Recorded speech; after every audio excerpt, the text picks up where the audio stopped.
हिंदुस्तान में जब से आज़ादी हुई, हिंदुस्तान में आज़ादी के बाद अभी तक मुसलमानों के लिए कोई यूनिवर्सिटी या कोई शिक्षा संस्थान या कोई एजुकेशन इंस्टीट्यूट वगैरह नहीं नहीं सरकार ने बनाया है, ना ही कंपनी वालों ने, ना ही एक माननीय हमारे नेताजी ने उसको इस्टेब्लिश किया, उसको बनाया, उस भी ऐसी शख्सियत के नाम पे, मौलाना मोहम्मद अली जौहर के नाम पर, जो कि हिंदुस्तान की एक बड़ी शख्सियत और शान थे। एक अच्छी पहल करी थी कि उस पहल में उन्होंने ये नहीं किया था कि उन्होंने अपने महल ही अपना घर बना लिया था, बल्कि इसलिए करी थी कि वहां पर इसमें हमारे देश के, हमारे सूबे के, हमारी आवाम के हर वर्ग के गरीब बच्चे आकर के अपनी डिग्री हासिल कर सकें। एक ख्वाब होता है हर माँ बाप कि अपने बच्चों को अच्छी से अच्छी शिक्षा प्रदान करें, अच्छी यूनिवर्सिटी में उनको शिक्षा प्रदान करें, अच्छे कॉलेजेस में। इसी जज्बे को, उसी मुहिम को आगे बढ़ाते हुए एक यूनिवर्सिटी कायम करी थी, और वो यूनिवर्सिटी एक शिक्षा संस्थान के रूप में कायम करी थी, जिसको मौजूदा वर्तमान सरकार ने, एक हद होती है, हर धर्म का बोलबाला होता है, लेकिन यहाँ तो सारी हदें पार हो गई हैं। सारा का सारा जो है बदला एक यूनिवर्सिटी पर निकाला जा रहा है, उस यूनिवर्सिटी पर जहां पर शिक्षा की धरोहर बहती है। ये कहा जाता है कि गंगा जमुना की तहजीब है, हर घर में दीप जलना चाहिए शिक्षा का, हर घर में ज्ञान की लौ जलनी चाहिए। जब ज्ञान की लौ का चिराग ही बुझा दिया जाएगा तो क्या खाक हमारा हिंदुस्तान आगे, नौजवान आगे बढ़ेगा? क्या खाक नौजवान आगे बढ़ के अपने राइट्स को समझेगा? क्या क्या मांगेगा, क्या मांगेगा? क्या नौकरी की बात करे, क्या अधिकारों की अपनी बात करे? क्या ऐसे ही सोच होनी चाहिए शिक्षा संस्थानों को बनाने के लिए? शिक्षा संस्थानों को बनाने के लिए सदियां बीत जाती हैं, आप जरा से क्लू निकाल करके उसको गिरा देंगे? अरे आप वर्तमान सरकार है, आप चाहें तो उस यूनिवर्सिटी को और बेहतर से बेहतर बना सकते हैं। क्या उसमें गलत इस बात का है कि बनाने वाले का नाम एक उर्दू नाम है, या इसलिए, या बनने वाले का नाम जो बनी है जिस नाम से वो उर्दू है? क्या ऐसी संस्थाएं और देशों में नहीं है, या और जगहों पे नहीं है? अगर ऐसे देखना है तो किसी एक वर्ग विशेष को वहां पर तालीम दी जाती थी, अन्य वर्गों को नहीं दी जाती थी?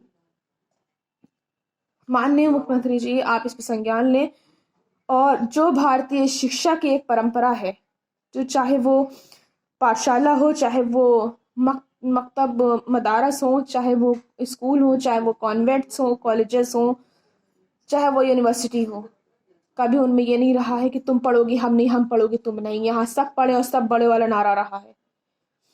और आप इसी की सोच को रखते हुए इस यूनिवर्सिटी को भी अन्य यूनिवर्सिटी की तरह पूरी तरह से सुरक्षा और अन्य सहूलियतें प्रदान करें, ये मेरी मांग है। और राजनीति इस पर ना हो करके जो राजनीति का असल चेहरा है वो राजनीति रखी जाए तो बेहतर होगा। ठीक है, राजनीति करना सभी पार्टियों का अपना अपना अधिकार है, राइट्स है। राजनीति किसी के परिवार, राजनीति किसी के घर, राजनीति किसी की शिक्षा, राजनीति किसी शिक्षा संस्थान, राजनीति या किसी बाल आश्रम या अन्य किसी ऐसे सामाजिक चीजों से, समाज से जुड़ी हुई चीजों से राजनीति नहीं करी जाती है, बल्कि उन्हें बनाया और संवारा जाता है।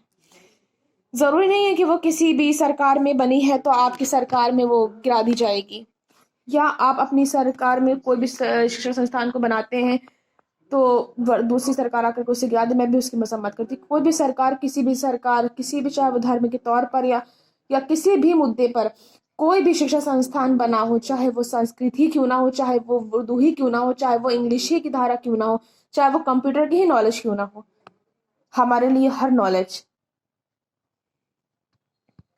जब तक ज्ञान है तब तक के इंसान है। यही हमारी पहचान है हिंदुस्तान की। यहाँ पर विविध धर्मों का संगम स्थल है। यहाँ पे बहुत से धर्म के लोग रहते हैं और बहुत सी भाषाएं और बहुत सी लैंग्वेजेस यहाँ पर चीज़ों की देन है हिंदुस्तान में। बाकी अन्य देशों को उठा कर देख लीजिए, उनके यहाँ ले देगा टूटी फूटी एक ही भाषा होती है जिसको वो लोग करके तोड़ करके जीते हैं। हमारे यहाँ तो कदम कदम पर, कोश कोश पर भाषा बदली हुई है। हर वर्ग, हर धर्म एक एक नई सोच और एक नई भाषा है, नया ज्ञान है। इसी से मिल करके हमारा हिंदुस्तान है, जिस हिंदुस्तान की पहचान पूरे देश और दुनिया में होती है। यहाँ का पड़ा हुआ गया हुआ हर देश में अपना डंका बजा रहा है, और यही संस्थाओं की देन है, इन्हीं शिक्षकों की देन है, इन्हीं यूनिवर्सिटीज की देन है। यहाँ से निकला हुआ स्टूडेंट, यहाँ से निकला हुआ बच्चा, यहाँ से निकला हुआ हर देश में जा करके, चाहे वो अरबियन देश हो, चाहे वो बांग्लादेश हो, चाहे वो इंग्लिश देश हो, चाहे वो अरबियन देश हो, चाहे मंगोलिया हो, चाहे वो बांग्लादेशी हो, किसी भी तरीके के हो, मगर वो वहाँ जाकर के सेटल हो जाता है। वजह ये है कि उसको हमारे हिंदुस्तान की शिक्षा संस्थाओं से ज्ञान मिला है, और ये ज्ञान की धारा है, और ये ज्ञान का दीप है। तो बराए मेहरबानी इतनी तेज लौ ना जलाएं, पवन को ना बजाएं कि लौ ही बुझ जाए। जब इतनी तेज पवन को ना चलाएं कि हमारे देश की लौ बुझ जाए, और जब लौ बुझ जाएगी तो हमारे देश में अंधेरा हो जाएगा। जब देश में अंधेरा हो जाएगा तो ज्ञान का भी अंधकार छा जाएगा। ज्ञान जब नहीं होगा तो लोग एक दूसरे को पहचानेंगे नहीं, जब लोग एक दूसरे को पहचानेंगे नहीं तो देश में अंधकार छाएगा और देश बर्बादी की ओर बढ़ेगा। हम तो जानते हैं कि देश की तरक्की और शिक्षा से होती है, और शिक्षा किससे मिलती है? यूनिवर्सिटी से।